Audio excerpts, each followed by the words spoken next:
নিজের সংসারে 4টা ভাত মরিচ ডলা দিয়ে খেলেও শান্তি লাগে। নিজের ঘরে যা ইচ্ছা তাই করা যায়, এটা শান্তিই আলাদা। সব নারীর নিজের একটা ঘর হোক, একটা আলাদা সংসার হোক, 3 বেলার জায়গায় প্রয়োজনে আয়েশ করে 1 বেলার খাবার থাক, তবুও সব নারী শান্তিতে থাক।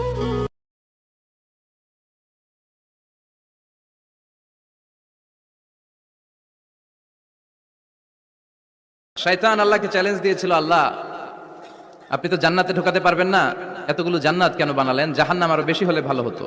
আল্লাহ বললেন কেন? শয়তান বলে, আল্লাহ এই সবগুলার আমি ওয়াসওয়াসা দিয়ে মুনাফিক বানিয়ে নাস্তিক বানিয়ে জাহান্নামে ঢুকাবো। আমি চ্যালেঞ্জ দিলাম, ডান দিক থেকে ধোকা দেবো, বা থেকে, সামনে থেকে, পেছন থেকে, নিচ থেকে, রগের শিরা উপশিরায় ঢুকে, মাজরার দাম যেখান দিয়ে রক্ত চলাচল করে ওখানে ঢুকেও আমি ধোকা দেবো। আপনি জান্নাতে ঢুকাবেন কেনমে? আল্লাহ বললেন তুমি আমারও চ্যালেঞ্জ দাও, এত বড় সাহস? আমি তো সব রাজার বড় রাজা, মহারাজা। চিৎকার করে বলেন ঠিক কিনা? মহারাজার সাথে চ্যালেঞ্জ দেয়া যায় না। তুমি আমাকে চ্যালেঞ্জ দাও, আমিও তোমার চ্যালেঞ্জ নিলাম।